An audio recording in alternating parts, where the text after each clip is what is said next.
اهلا بكم في كوره تاكتكس. الاهلي في كاس العالم. الحلقه دي تعتبر اخر حلقات تحليل اداء الاهلي في كاس العالم، والمره دي هيكون تحليل رقمي بس، يعني مفيش لقطات فيديو. هستعرض فيه ارقام الاهلي الهجوميه والدفاعيه في الثلاث ماتشات، وكمان ابرز اللاعبين وتقييم لاداء محمد الشناوي رقميا. طبعا انا اتاخرت شويه في الحلقه دي عشان خاطر كنت بجهز داتا وكنت بجهز بيانات ومعلومات عشان اقدر اجمعها كلها في حلقه واحده واقدر نحلل كلنا اداء النادي الاهلي. اتمنى الحلقه تعجبكم لان فيها شغل كتير قوي وكلام فني كتير. انا مقسم لكم تحت الفيديو عشان هيبقى طويل شويه، مقسمه لمقاطع.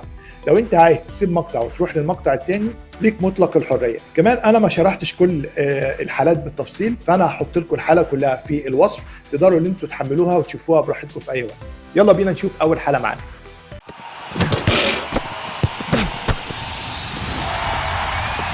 انا دلوقتي هعرض قدامكم بعض الاحصائيات.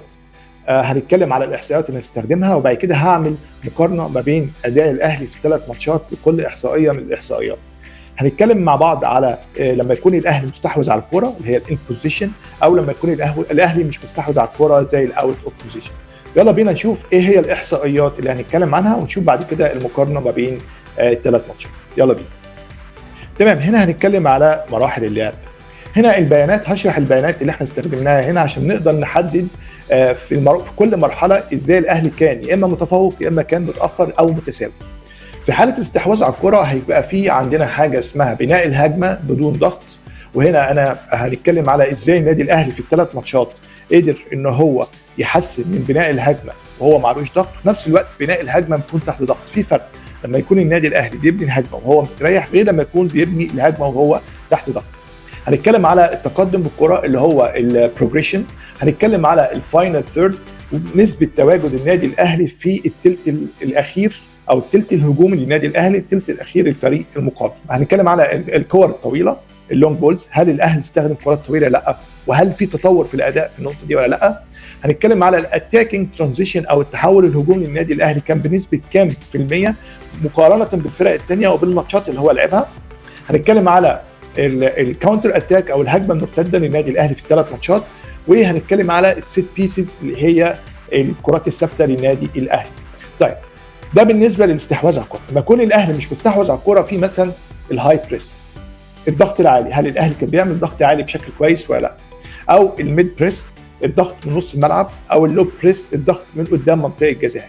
برضه هنتكلم على الهاي بلوك او الصد العالي للنادي الاهلي، ازاي كان بيصد الهجمات من قدام، في نفس الوقت الصد من نص الملعب، واللو بلوك او الصد من قدام منطقه جزاء. هنتكلم برضه على الريكفري. يعني ايه الريكفري؟ يعني اللي هو استرداد الكوره.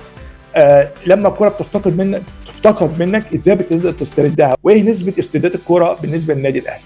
الديفنسيف ترانزيشن او التحول الدفاعي، زي ما اتكلمنا على التحول الهجومي هنشوف ازاي الاهلي قدر يطور من التحول الدفاعي بتاعه.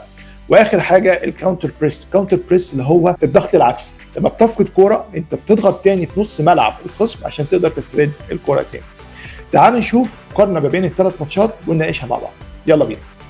هنا هيكون في تحليل رقمي بين او مقارنه رقميه بين ماتش انتر ميامي بالميراس وبورتو من حيث مراحل اللعب اللي هي الفيزز اوف بلاي زي ما اتكلمنا، وهنطلع بعض الاستنتاجات الفنيه والتكتيكيه. احنا هنا هنقسمها زي ما اتفقنا، ان بوزيشن او في الوضع لما تكون الكره معاك في الوضع الهجومي، واوت اوف بوزيشن لما تكون الكره مش معاك او في الوضع الدفاعي. هنتكلم الاول على الان بوزيشن او في الشق الهجومي. اول حاجه بناء الهجمه بدون ضغط من الخصم. هنشوف هنا ان الاهلي ضد انتر ميامي كان بيبني الهجمه بنسبه 34% لما ما يكونش عليه ضغط. الاهلي ضد بالميراس 44%، ولكن قلت في بورتو. ليه؟ لان هنا في ماتش انتر ميامي وفي ماتش بالميراس الاهلي كان مستريح شويه، ما كانش عليه ضغط، ولكن في ماتش بورتو كان الضغط زاد عليه شويه فالنسبه دي قلت. ده بينعكس على الاحصائيه اللي بعدها اللي هو بناء الهجمه تحت ضغط الخصم. هنشوف ان الاهلي تحت ضغط الخصم في ماتش الانتر ميامي 9%، في حين ان هو اتطور بقى 15% في ماتش بالميراس، وجه على ماتش بورتو قل تاني ب 11%. ده في تطور في الاداء، ولكن ده بيبين قد ايه ان ماتش بورتو كان ماتش صعب على النادي الاهلي. طيب هنتكلم على التقدم بالكوره. التقدم بالكوره 18% في ماتش انتر ميامي، 21% في ماتش بالميراس، 22% في ماتش بورتو. ده التحرك بدون كوره هنا بيتطور، وهنا الاهلي بقى بيعرف يطلع بالكوره بمرونه اكتر. وده يقول لنا ازاي هنا ريبيرو قدر يحسن من اداء الاهلي في مراحل البروجريشن او ان انت تطلع بالكوره. طيب هنا هنتكلم على التقدم بالكره في الثلث الهجومي او الفاينل ثيرد. هنشوف هنا نسبه الاهلي في ماتش انتر ميامي في ماتش بالميراس هي نسبه واحده 12%، وده اتطور بشكل تقريبا الضعف في ماتش بورتو. ده برضو هنا نقول ان في حضور قوي جدا في الثلث الهجومي للنادي الاهلي في ماتش بورتو، وده بيوضح ازاي الاهلي بقى اكتر شراسه، بقى اكتر جرأه ان هو يقدر يهاجم بورتو. طيب هنتكلم على الكرات الطويله. احنا هنشوف هنا الكرات الطويله في ماتش الانتر ميامي كانت 2%، ماتش بالميراس كانت 2%، وماتش بورتو 4%. هنا الاهلي قدر يطور من ادائه في الكرات الطويله. اهم حاجه عندي التحول الهجومي. هنا بدا يظهر عندي ان في تطور في التحول الهجومي كاداه ضد ضغط بورتو، فهو استخدم تكتيك ان انت لما تيجي تعمل تحول هجومي سريع تقدر تضرب الضغط اللي كان عامله بورتو عليك، وده بيثبت لك قد ايه ريبيرو قدر يتطور من اداء النادي الاهلي وقدر يفهم الفرق اللي قدامه ولعب معاها باسلوبها وباسلوبه في نفس الوقت. يعني لما يكون فريق بورتو بيضغط عليك فاسلوبك انت ان انت تعمل عليه هجمات مرتده تقدر توصل المرمى بتاعه، وده باين حتى لو رجعتوا للفيديو اللي انا عامله في ماتش بورتو قد ايه الاهلي كان عامل ثلاثيه في منطقه الهجوم في الهجمات المرتده. كان زيزو جراديشار وبن شرقي، واحيانا كان بيكون زيزو وسام ابو علي وبن شرقي، وده مهم جدا ان احنا نشوفه ونعرف ازاي ريبيرو قدر ان هو يطور من اداء النادي الاهلي. هنا هنتكلم على الهجمات المرتده. هنشوف ان في تحسن في الهجمات المرتده خصوصا قدام بورتو. لما كان الاهلي بيلعب قدام انتر ميامي عمل 4%، النسبه دي قلت على فريق بالميراس لان بالميراس رجع لورا ودافع من ورا بقت 2%، ولكن في ماتش بورتو بقت 6%. هنا هنتكلم على الشق الدفاعي للنادي الاهلي. اول حاجه الضغط العالي. هنشوف هنا ان الاهلي ضد انتر ميامي كان نسبه الضغط العالي 3%، قلت ضد بالميراس وقلت ضد بورتو. ده يقول لك ان ماتش الانتر ميامي كان اسهل شويه على النادي الاهلي ان هو يقدر يعمل ضغط عالي. هنتكلم بعد كده على الضغط في منتصف الملعب او الميد بريس. الاهلي في ماتش انتر ميامي كان 3%، ماتش بالميراس كان 2%، ولكن في ماتش بورتو كان 4%. هنا كان الاهلي محتاج تنظيم اكتر وكانش فيه عدم استمراريه، لان انت كنت محتاج ان انت تعمل ضغط من نص الملعب اكتر. هنا ضغط امام منطقه الجزاء اتحسن شويه خصوصا قدام بورتو 3% وبقى 5% قدام ماتش بورتو. طيب هنتكلم على الصد في منتصف الملعب. الصد في منتصف الملعب او الميد بلوك هنكون الاهلي بيعتمد بوضوح على الدفاع من نص الملعب، وده خصوصا ان كان قدام انتر ميامي 25%، قل شويه قدام بالميراس لان بالميراس رجع لورا والاهلي استحوذ اكتر، ولكن قدام ماتش بورتو زاد بقت 31%، وده بيدل ان ريبيرو قدر ان هو يحسن من الاداء الدفاعي للنادي الاهلي. هنتكلم على الصد امام منطقه ال 18 اللي هو لو بلوك. احنا شايفين ان هو 21% في ماتش انتر ميامي، 13% في ماتش بالميراس، 19% في ماتش بورتو. هنا دفاع الاهلي كان متراجع نسبيا وقت ما الفريق كان بيفقد الكره، دي حاجه كويسه ودي ساعدت الاهلي ان هو يعمل هجمات مرتده كتير. الريكفري او استرداد الكره، هنشوف ان ماتش انتر ميامي ماتش بورتو كان 3% ودي نسبه قليله قوي، ولكن في ماتش بالميراس كان 8%. ده بيقول لك ان الاهلي محتاج ان هو يشتغل على اللي انت لما تفقد الكره ازاي بتقدر تضغط تاني عشان تاخد الكره تاني، وفي نفس الوقت لما بتفقد الكره انت بترجع ورا، وازاي وانت راجع ورا تقدر ان انت تسترد الكره تاني. هنتكلم على التحول الدفاعي من الهجوم. هنشوف ان الاهلي في ماتش انتر ميامي كان 16%، في ماتش بالميراس كان 26%، في ماتش بورتو قل شويه. هنا ضد بالميراس الفريق كان بيرجع بسرعه جدا، وده ممكن يفسر ضعف الهجوم في الماتش ده. الكاونتر بريس او الضغط العكسي لما بتفقد الكره كان في ماتش انتر ميامي كان رقم كبير 9%، ولكن في ماتش بالميراس كان 18%. يعني انت كنت بتضغط بشكل عكسي لما بتفقد الكره على بالميراس بشكل كبير جدا من الماتشين التانيين. في بورتو كان 7%. ملخص اللي احنا قلناه ونستنتج ايه من الكلام ده كله؟ اول حاجه الايجابيات، الفريق بيتطور بشكل تدريجي من ماتش للتاني. الاهلي بقى بيعرف يبني اللعب تحت الضغط وبيدخل الثلث الاخير بشكل كتير قوي. التحولات الهجوميه هي نقطه قوه عند النادي الاهلي خصوصا ضد الفرق اللي بتهاجم بكثافه زي مثلا فريق بورتو وانتر ميامي. طب ايه السلبيات بقى؟ السلبيات ان الضغط العالي تقريبا مش موجود، وده بيخلي اي حد يلعب قدام الاهلي ان هو يخرج الكره بسهوله جدا. الضغط العكسي ضعيف، فاستعاده الكره من النادي الاهلي كان بتاخد وقت. الفريق بيدافع كتير من النص او من قدام المنطقه، واوقات كتير بيتاخر في التحول الدفاعي. هنا عندنا مشكله في الكرات الطويله، لسه مش بنستخدم الكرات الطويله، وده يقول لك ان ريبيرو عنده تكتيك وعنده فكره ان هو يلعب على الارض، بيعمل بناء للهجمه، مش بيعتمد على الكور الطويله. يلا بينا نشوف شكل تاني من اشكال الاحصائيات ونحللها مع بعض. يلا بينا.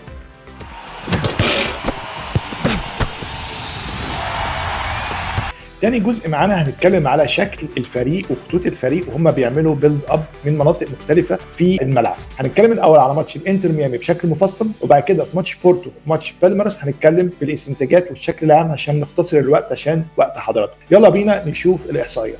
هنا هنتكلم على حاجه اسمها ارتفاع خط الاستحواذ وطول الفريق، هنشرح الكلام ده بالتفصيل. هنا ركزوا معايا. اول حاجه هنتكلم على بناء الهجمه من امام منطقه الجزاء اللي هو البيلد اب لو. البيلد اب لو بناء الهجمه من امام منطقه الجزاء. هتشوف هنا شكل الفريق عامل ازاي. هتشوف هنا طول الفريق 43 متر وعرض الفريق 57 متر. طب ايه الشكل ده؟ نقول في المرحله دي الاهلي بيبدا الهجمه من العمق، من اعمق نقطه، غالبا من عند حارس المرمى، من عند الشناوي او من عند قلبي الدفاع. طيب طول الفريق 43 متر، ده اطول انتشار للفريق في اي مرحله من المراحل الثلاثيه. احنا شايفين الثلاث مراحل ده اطول انتشار للفريق. ده معناه ايه؟ معناه ان الخطوط كانت بعيده عن بعض، فغالبا الاهلي كان عايز يسحب الانتر ميامي لفوق عشان يقدر يخلق مساحات وراهم، هو نجح كده في بعض الحالات. طيب لما هنشوف هنا العرض 57 متر، ده اقصى توسيع للعرض في الملعب. ده بيعمل ايه؟ ده كان بيحاول بشكل الامكاني ان هو يفتح الملعب على الجناب، ان هو يجبر الخصم ان هو يفتح الملعب فيخلق فرص تمرير في خط او في العمق بتاعهم، يعمل مسارات للتمرير. الاهلي في الشكل ده كان بيبدا من ورا بكل راحه، زي ما احنا قلنا في ماتش الانتر ميامي في الفقره اللي فاتت، ازاي الاهلي كان بيعرف يبني الهجمه من ورا اذا كان عليه ضغط او كانش عليه ضغط. وده معناه ان ما كانش فيه ضغط قوي طبعا من انتر ميامي في المرحله دي. هنا عندي عرض وطول كبير بيساعد عندنا في التحول السلس، يبقى التحول بتاعنا سلس من الدفاع للهجوم، وخصوصا لو الكره بتتلعب على الارض مش كرات طويله. واحنا شفنا ان في مباراه الانتر ميامي كانت الكرات الطويله قليله قوي. ده بيعكس ايه؟ بيعكس شجاعه تكتيكيه جدا لريبيرو، وقد ايه ريبيرو واثق في قدرات اللعيبه ان هي تخرج الكره من تحت. ده حاجه مهمه قوي. هنشوف الحاجه الثانيه وقت شكل بناء الهجمه من منتصف الملعب، ازاي الاهلي كان بيبني الهجمه من منتصف الملعب. هنشوف هنا ان طول الفريق قصر بقى 35 متر والعرض 53 متر، صغر شويه. ده معناه ايه؟ في المرحله دي الاهلي فيها بيكون طالع بالكره من نص ملعبه وبيبدا يرتب الهجمه وهو لسه مش جوه الثلث الاخير للفريق الثاني. لما يكون طول الفريق 53 متر تقريبا، ده بيقول لنا ان كان الاهلي متمركز بشكل مضغوط جدا، يعني ضاغط نفسه، قرب خطوطه. ودي المشكله اللي كنا بنتكلم عليها، ان دايما في الدوري الاهلي كانت خطوطه بعيده عن بعض. هنا ريبيرو قدر ان هو يضم الخطوط على بعض. لما تكون الخطوط قريبه من بعض دي ميزه كبيره قوي ان انت تستحوذ على الكره وتدور كره، تعمل تدوير للكره بين اللعيبه بسرعه. طيب تعالى نشوف عرض الفريق 53 متر.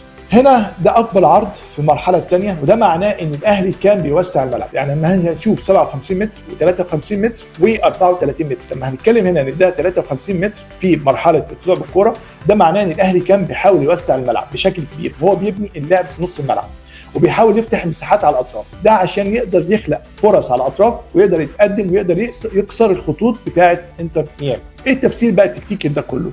تقارب الخطوط كويس جدا لبناء الهجمه بشكل كويس، وده بيعكس ان انت بتتحكم في الريتم وتوسع الملعب. ده بيفتح زوايا التمرير وبيخلي الخصم دايما يضطر ان هو يفتح خطوطه، وده بيخلق مساحات في العمق، وده بيكون جزء من خطه الخروج بالكوره من تحت ضغط الخصم. لما تكون انت عندك تحت او انت بتلعب تحت ضغط الخصم، ده بيديك فرصه ان انت تخرج من الضغط ده، خصوصا لو الفريق الثاني زي الانتر ميامي ما كانش بيضغط في نص الملعب. الحاله الثالثه اللي معانا هنا فاينل ثيرد او مرحله اللعب في الثلث الهجومي. هنشوف هنا ان الخطوط برضو متقاربه، هنا 42 متر وهنا حوالي 39 متر. ده معناه ايه؟ لما يكون طول الفريق 39 متر وعرض الفريق 42 متر، المرحله دي الاهلي كان بيوصل فيها لقدام جوه الثلث الاخير من ملعب انتر ميامي، يعني كان منطقه قريبه من مرمى الخصم. لما يكون طول الفريق 39 متر، ده معناه ان خطوط الفريق كانت قريبه من بعض اكتر، مفيش مساحات كبيره ما بين المدافعين وخط النص والهجوم. وده بيبقى ممتاز جدا في الحاله الهجوميه لانه بيخلي الفريق دايما ضاغط بشكل جماعي، تقدر تسترجع الكره تاني بسرعه لو خسرتها،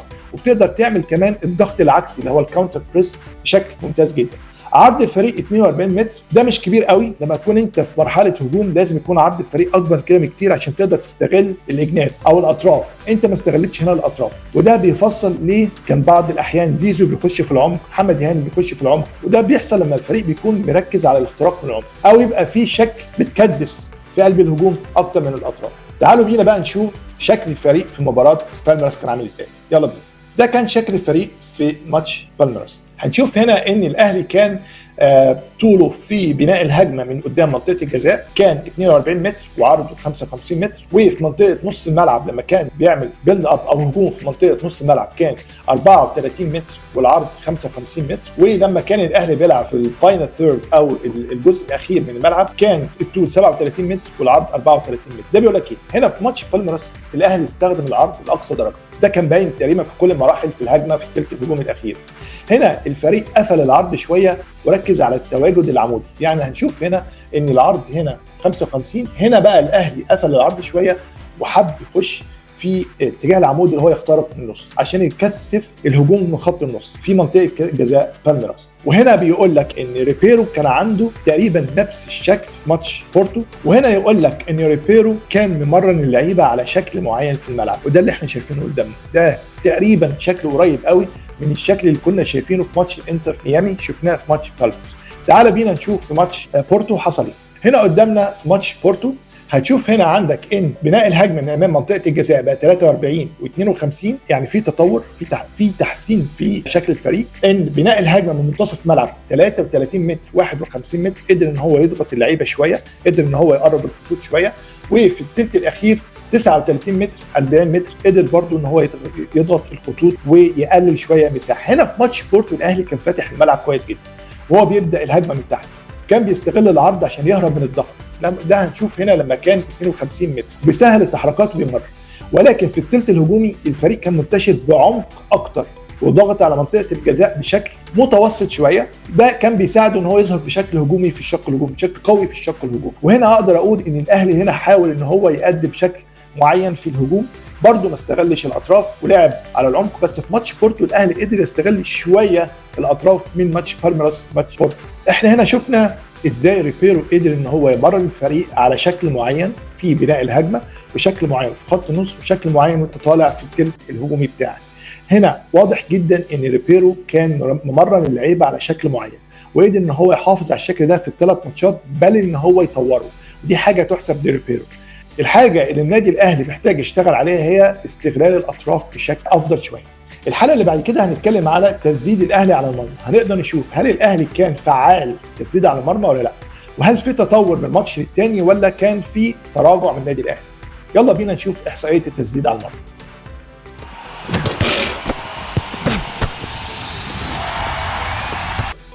احنا هنا هنتكلم على محاولات النادي الاهلي على مرمى انتر ميامي. هنا الشكل ده يوضح لك اماكن لعب الكرات.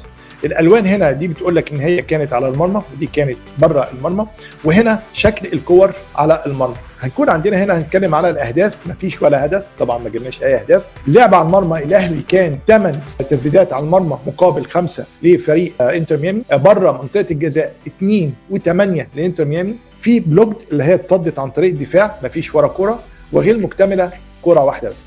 ده بيقول لك ايه؟ بيقول لك ان الاهلي حاول يسدد 11 مره تقريبا، لكن ولا مره دخل الجول. الفريق كان عنده نشاط هجومي، لكن المشكله كانت في الدقه والانهاء، يعني الاهلي ما كانش دقيق وما كانش بينهي الكره بشكل ممتاز. معظم الكرات راحت بره الجول او ضعيفه على الحارس، عشان كده الحارس قدر ان هو يصد الكوره او يمنع ان هي تخش جول. طيب التمركز الهجومي للاهلي كان كويس، بدليل ان في اكتر من تسديده كانت موجوده جوه ال 18، بس واضح ان التركيز بتاع النادي الاهلي كان ضعيف في لحظه من اللحظات، وده اللي ادى ان مفيش ولا تسديده اتصدت من الدفاع غير تسديده واحده تقريبا. وده معناه ان اغلب الكرات كانت في مساحات مفتوحه، بس للاسف احنا ما استغلناش المساحات دي في الحقيقه. هنا الخلاصه بتقول ايه؟ بتقول ان الاهلي وصل وهدد المرمى بشكل فعال، بس ما كانش فعال قوي. كل الفرص كانت ناقصه اللمسه الاخيره، واحنا ده كان واضح جدا وشفناه. وده ممكن يكون عشان خاطر تسرع، عشان خاطر انانيه، او عشان خاطر توتر، او عشان خاطر مفيش تنظيم في الثلث الاخير. تعالوا نشوف حاله ماتش بالميراس. هنا قدامنا في ماتش بالميراس الوضع ما كانش احسن حاجه. عندك مثلا الاهداف ما كانش فيه ولا هدف طبعا. هنا اون تارجت او على المرمى كان كورتين بس، بره المرمى كانت كورتين بس. 3 كور صدهم الدفاع وكوره غير مكتمله. طيب ده بيقول ايه؟ عندنا هنا ايجابيات، عندنا ايجابيات، عندنا سلبيات، عندنا سلبيات. الايجابيات ان في تنوع في اماكن التسديد من على حدود المنطقه ومن جواها. هنا اللعيبه حاولت، وكان في حوالي تسديدتين على المرمى بس ما كانوش بيشكلوا خطوره. طب ايه السلبيات بقى؟ ان مفيش ولا هدف رغم المحاولات دي كلها. وده بيخلينا نطرح سؤال، ايه هي فاعليه الهجوم بتاعت النادي الاهلي؟ احنا بنوصل كتير، بنلعب كتير على المرمى، ولكن ما بقاش فيه اهداف. وده اتغير في ماتش بورتو، هنتكلم عليه كمان شويه. هنا هتلاقي معناه ان في 3 كرات اتصدت من الدفاع. يبقى احنا عندنا مشكله في توقيت اللعب، في توقيت الشوطه نفسها، او في زاويه التسديد. عندنا محاولتين بس على المرمى، وده عدد قليل جدا ما يعكسش الخطوره الحقيقيه اللي احنا كنا عاملينها على فريق بالميراس. تعالوا بقى نشوف احصائيات ماتش بورتو. هنا في ماتش بورتو الاداء اتحسن جدا، وده انعكس على عدد الاهداف، 4 اهداف، ونسبه الفرص الضائعه كتير. يعني مثلا هنشوف هنا الاهداف 4 اهداف، اللعب على المرمى او التصويبات على المرمى كانت 6 تصويبات على المرمى، بره المرمى 12 تصويبه، وده عدد كبير قوي، عدد يدل ان الاهلي راح كتير قوي لمرمى بورتو. عندك كره واحده اتصدت بواسطه الدفاع وورا كره غير مكتمله. هنشوف هنا ان تقريبا عدد التسديدات على المرمى زاد تقريبا 21 تسديده، وده عدد كبير جدا جدا جدا الاهلي عمل في البطوله دي. ايه بقى التحليل الفني للارقام دي كلها؟ التحليل الفني ان دي كانت افضل مباراه هجوميه للنادي الاهلي في البطوله. الفريق ظهر بشكل منظم جدا، سجل 4 اهداف من 6 تسديدات، يعني انت بتتكلم في 66% نجاح، بالرغم ان كان في 12 محاوله راحت بره. لكن الاهم ان الفريق عرف يخلق عدد كبير قوي من الفرص في العمق، وبالاخص جوه منطقه ال 18، لان كانت التحركات فيها نضج كبير قوي من الماتشات اللي فاتت. اللعيبه كانوا زي اذكياء شويه في التمركز، واستغلوا المساحات بشكل ملحوظ. في تنوع في اماكن التسديد احنا شفناه هنا، وده بيعكس ان كان في مرونه هجوميه وفي طرق مختلفه في الاختراق. هنا بيقول لك ان الاداء الاهلي كان اداء هجومي ممتاز جدا، وفي تطور في التحركات، حتى كمان في تطور في القرارات داخل الصندوق. الفريق عرف يستغل مساحات حلوه قوي ما بين مدافعين بورتو وسجل منها اهداف، وكان في فرص حقيقيه كبيره قوي وبتنوع كبير قوي. هنتكلم دلوقتي على العرضيات اللي عملها النادي الاهلي، احصائيه ارقام وشكل الملعب وشكل العرضيات اللي عملها النادي الاهلي في الثلاث ماتشات. يلا بينا نشوف العرضيات.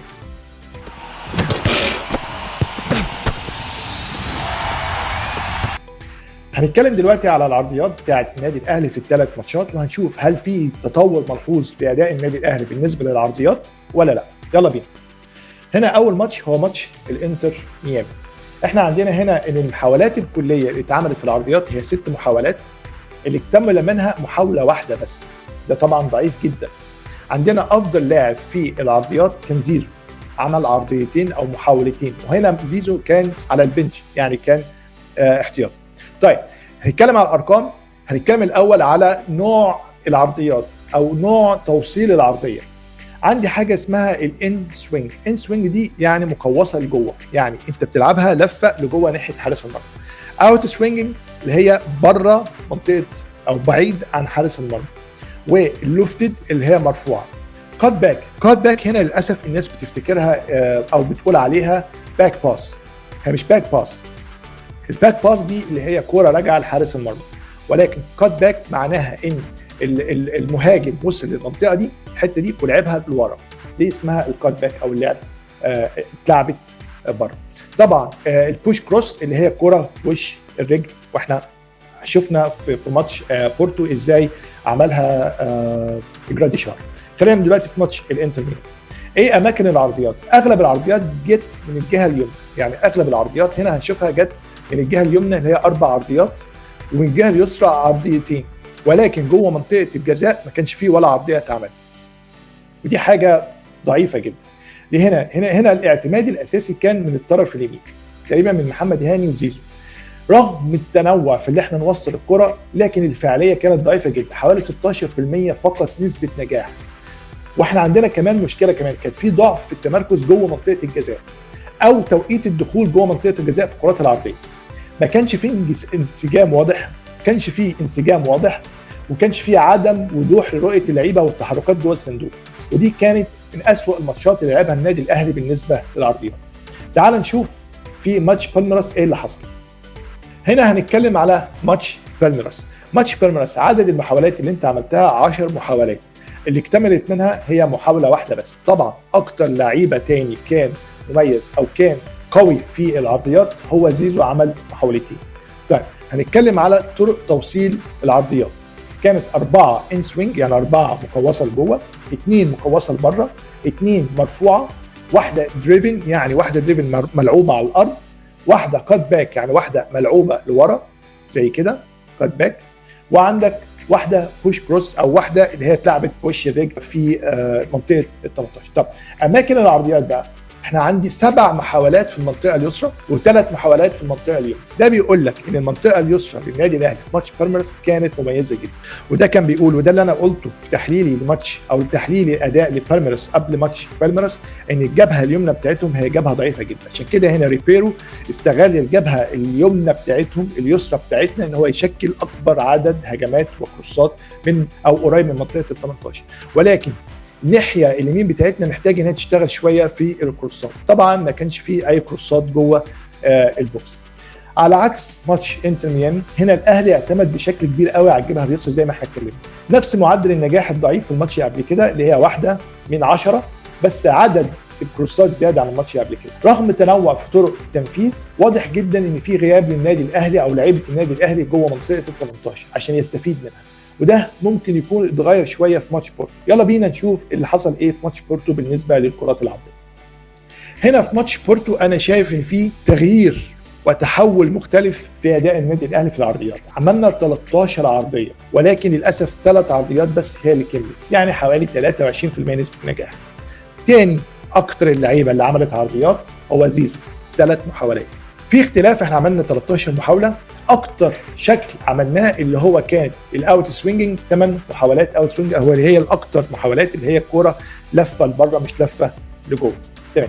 اماكن العرضيات زي ما احنا شايفين هنا عندنا هنا في اختلاف شويه في اماكن العرضيات.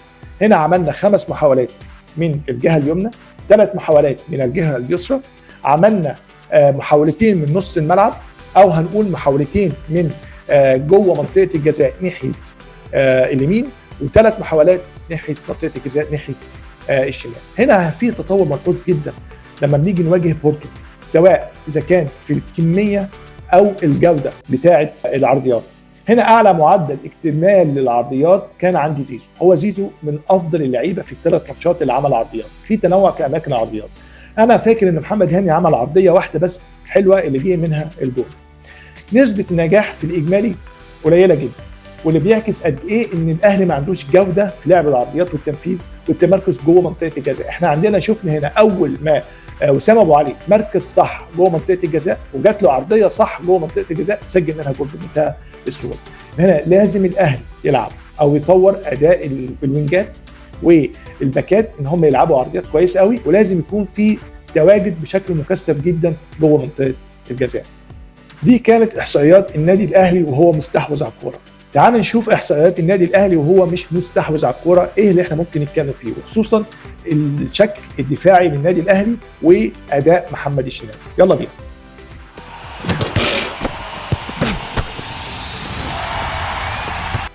هنتكلم هنا شكل الدفاعي للنادي الاهلي لما يكون مش مستحوذ على الكوره، او هنقول عليه الديفنسيف بريشر او الضغط الدفاعي للنادي الاهلي. تعالوا بينا نشوف كل حاله في حالات كل ماتش، هنشوف ازاي الاهلي قدر ان هو يطور من الاداء الدفاعي او ما قدرش ان هو يطور من الاداء الدفاعي. يلا بينا نشوف الحالات. تمام، احنا هنا هنتكلم على الحالات، طبعا مش هخش بكل تفصيله، وخصوصا هنا الشكل ده اللي هو ازاي الاهلي كان بيضغط او طريقه ضغط الاهلي على لعيب ميامي وفي اماكن الملعب. طبعا كل ده مش هنتكلم فيه، احنا هنتكلم بس على حالات معينه. هنا حالات الضغط الكليه كانت 216 حاله، الضغط المباشر كان 51 حاله. هنا زمن استعاده الكره كان 19 و79 ثانيه، وهنشرح كل ده في الاخر ده يقول ايه. الدفع على الضغط المباشر كان 81، انت بتدفع ان انت تعمل ضغط مباشر كان 81، كنت افضل من فريق انتر ميامي. التحرك للامام بشكل استباقي للضغط، يعني انت بتتحرك لقدام بشكل استباقي يعني بشكل سريع، كان 204 حاله وانتر ميامي 173. ابعاد الخصم عن العمق 125 مقابل 102. هنا اكتر واحد عمل ضغط هو مروان عطيه. هنا بيقول لك ايه؟ بيقول لك ان الاهلي عمل ضغط عالي، يعني ضغط عالي وعددي كتير خصوصا في نص الملعب. هنا المسافه الزمنيه اللي الاهلي استعاد فيها الكره كانت اطول عند الاهلي من فريق انتر ميامي، وده بيدل على بطء نسبي في استغلال التحولات. انت بطيء ان انت بتستغل التحولات. فاكرين لما اتكلمنا على التحولات في ماتش الانتر ميامي كان الاهلي عنده مشكله في التحولات. هنا عندي مروان عطيه لاعب محوري جدا في الضغط، وده اكتر لاعب مؤثر في الدفاع. عشان كده لما بنيجي نتكلم بنقول ان الكوتش او المدرب بيبقى شايف غير اللي احنا شايفينه. في ناس كتيره طلعت قالت ان مروان عطيه ما عملش ماتش كويس. هي دي البيانات اللي المدرب بيبص عليها ويقرر هل مروان عطيه او اي لاعب عنده مؤثر ولا لا، هل عمل المطلوب منه ولا لا. فهنا عندي مروان عطيه كان لاعب محوري جدا في الضغط، وهو اكتر اللاعبين مؤثر في الدفاع على فكره، خصوصا في الدفاع المتقدم. انت اجبرت انتر ميامي ان هو يلعب على الاطراف حوالي 125 مره، وده بيعكس قد ايه ان كان عندك انضباط تكتيكي في ان انت بتحمي العمق بتاعك، عشان انتر ميامي كان بيلعب كويس قوي في العمق. تعال نشوف ماتش بالميراس ايه اللي حصل في ماتش بالميراس. هنا في ماتش بالميراس عدد حالات الضغط الكليه 144، بالميراس اكتر. الضغط المباشر 38 اكتر من بالميراس. بس هنا هتكلم على زمن استعاده الكره، انت بالنسبه لك زمن استعاده الكره اكتر من بالميراس، وده حاجه مميزه جدا للنادي الاهلي عملها في الماتش ده. الضغط نحو الداخل او العمق 18 مره، بالميراس 42 مره. ابعاد الخصم عن العمق كان 64 مره وبالميراس 135 مره. هنا عندك ابرز اللاعبين في الضغط المباشر، كان الاهلي 10 حالات ضغط مباشر، ده كان افضل لاعب في اللقاء. ايه بقى التحليل الكلام ده؟ فريق بالميراس كان الفريق اللي بيضغط على النادي الاهلي بشكل اكتر، وكان عنده انتشار وعنده عدد كتير قوي، بس الاهلي كان اكثر كفاءه، عنده كفاءه اكتر في استعاده الكوره حوالي 13 ثانيه زي ما احنا قلنا، مقارنه ببالميراس اللي كان 21.88 ثانيه او 21.88 جزء من الثانيه. معدل توقيت الضغط عند الاهلي كان اسرع، وده يدل على ان الاهلي كان عنده استجابه تكتيكيه اسرع، كان مركز في الضغط في الثلث اللي قدام وفي الوسط وعلى اليمين من ملعبه كمان. لو احنا شفنا هنا العلامات دي كلها هنشوف ان الاهلي كان مركز في الضغط على اليمين، واعتمد ان هو يوجه الخصم للخارج حوالي 84 مره مقابل 18 مره بس من فريق بالميراس. هنا الاهلي لعب بضغط قليل ايوه في العدد، ولكن كان بكثافه وكان في انتقائيه كبيره، ولكن بالميراس استخدم الضغط كاداء عليه اللي انت يفرض اسلوب. تعال نشوف في ماتش بورتو الاهلي عمل. هنا في ماتش بورتو الاهلي حوالي عمل 173 حاله ضغط، بس هو عدد كويس ولكن اقل من اللي عمله فريق بورتو. زمن استعاده الكره كان اطول شويه، اللي هو تقريبا حوالي 16 و71% في الثانيه. ده بيدل ان الاهلي كان بطيء في التحولات الدفاعيه وغياب التمركز الثاني بعد الضغط الاول. يعني ايه التمركز الثاني بعد الضغط الاول؟ يعني انت لما بتضغط اول مره الفريق يقدر يطلع بالكوره، فانت المفروض بتتمركز ثاني بعد ما تضغط اول مره. هنا الاسهم الموجوده دي بتاعت النادي الاهلي دي بتدل على ايه؟ بتدل ان الاهلي كان اكثر في الضغط على العمق خصوصا في الجبهه اليسرى. هنا اللاعب الابرز عندي كان احمد كوكا، عمل 7 محاولات، ده بيعكس دوره التكتيكي كظهير بيشارك في الدفاع المتقدم.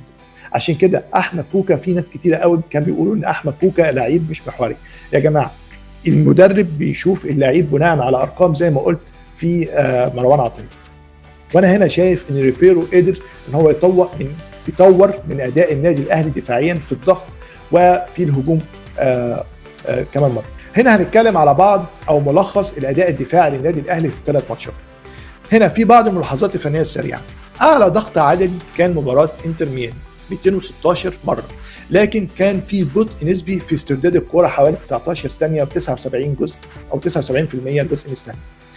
افضل توقيت للضغط اللي انت ترجع تضغط كان ثانيه و53 في ماتش بالميراس، وافضل وقت ان انت تسترد فيه الكوره او الوقت اللي انت خدته عشان تسترد فيه الكوره كان 13 ثانيه و9%.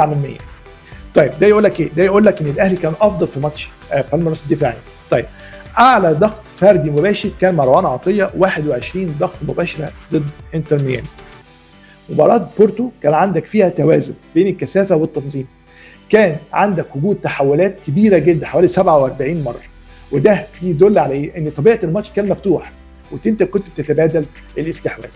اتكلمنا عن الاداء الدفاعي للنادي الاهلي وشفنا ازاي ان التطور الدفاعي للنادي الاهلي من ماتش انتر ميامي لماتش بورتو كان مميز وكان واضح.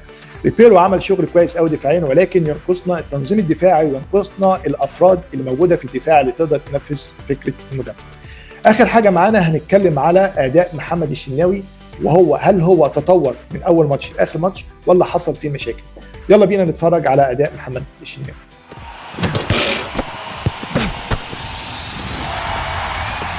هنتكلم دلوقتي على اداء محمد الشناوي وهل هو اجاد في حراسه المرمى في البطوله ولا لا. يلا بينا نشوف الاحصائيات والارقام ونرجع نناقشها تاني. هنا هنتكلم على ماتش او مباراه انتر ميامي. هنا عندي عدد التسديدات على المرمى بتاعت النادي الاهلي كانت 13 تسديده. الشناوي تقريبا صد 100% من التسديدات. هنا الاهلي ما استقبلش اي اهداف في الماتش ده رغم ان كان عليه 13 محاوله من انتر ميامي. طيب اماكن التصدي ليه، معظم الكرات اللي اتصدى ليها كانت من جوه منطقه ال6 يارد. لو هنشوف هنا ان معظم الاماكن اللي صدها كانت من جوه منطقه ال6 يارد. كان في محاولات واضحه في العمق خاصه على حدود منطقه الجزاء زي ما احنا شايفين، وفي 8 كرات ما صدهاش الشناوي بتقول انها كانت بعيده. يعني عندي هنا الكرات اللي ما صدهاش الشناوي كانت بعيده عنه. احنا هنا خلينا نتكلم شويه بشكل تكتيكي لتصديات محمد الشناوي او اداء محمد الشناوي في ماتش انتر ميامي. تصديات محمد الشناوي كانت فعاله مؤثره خصوصا في الكرات القريبه جدا من المرمى. رغم ان هو اتشاط عليه عدد كتير قوي من التسديدات، حوالي 13 تسديده، في ان تمركزه والدفاع الجماعي اللي كان بيعمله الدفاع ساعده ان هو يمنع اي هدف. في بعض التصديات زي ما احنا شفنا غابت، او ما كانش هو في كرات كتيره قوي هو ما صدهاش، دي بتقول ان هي كانت بره منطقه الجزاء او بره الجول، يعني بره شاطت بره الجول، فما قدرش ان هو يوصل لها.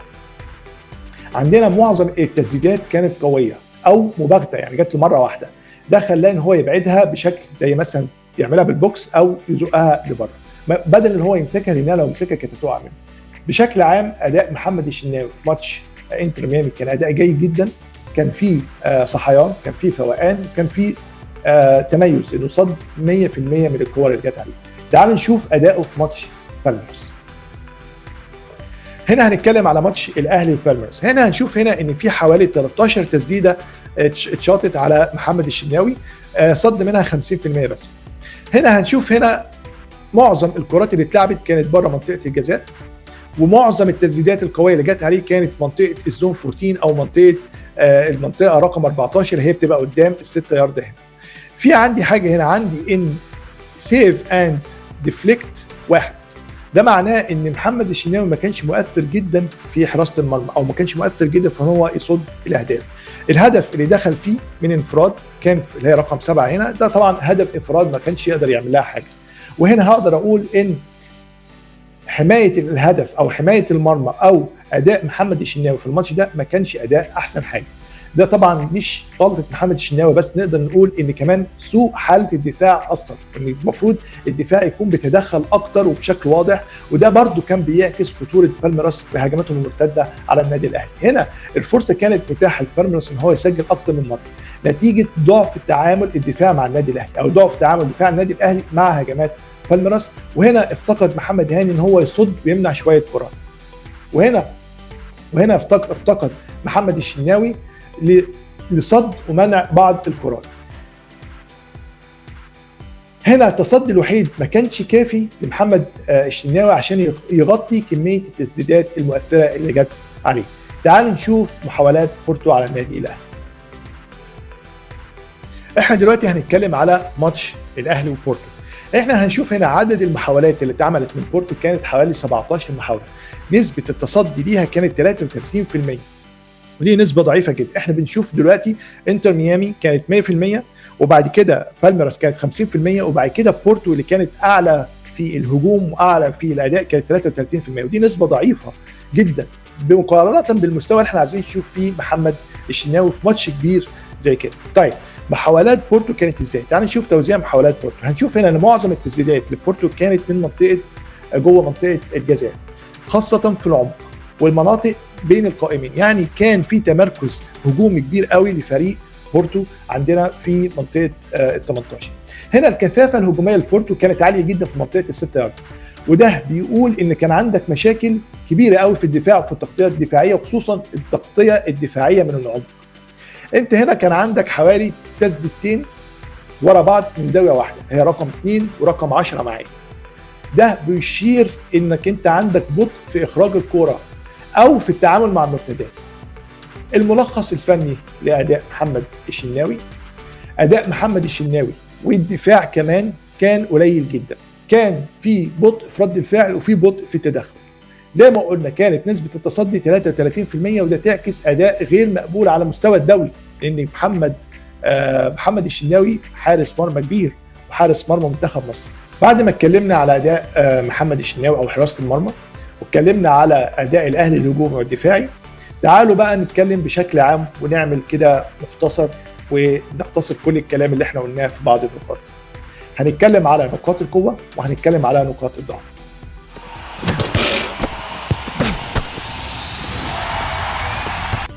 بعد ما اتكلمنا على الاسلوب الدفاعي والاسلوب الهجومي للنادي الاهلي، هنتكلم بشكل عام. هنقول ان الاهلي بدا البطوله بجوده عاليه جدا دفاعيا قدام انتر ميامي، بس حصل تراجع واضح جدا في المنظومه الدفاعيه، خصوصا في منطقه العمق في ماتش بالميراس وماتش بورتو.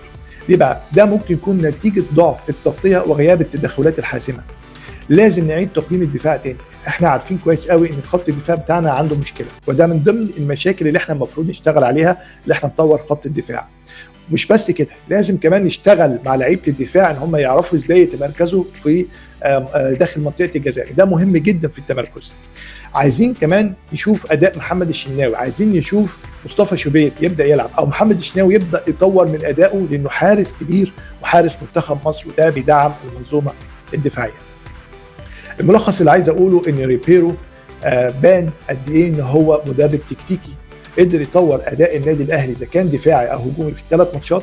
طبعا في نقاط ضعف كتيره جدا، بس في نقاط قوه كتيره جدا.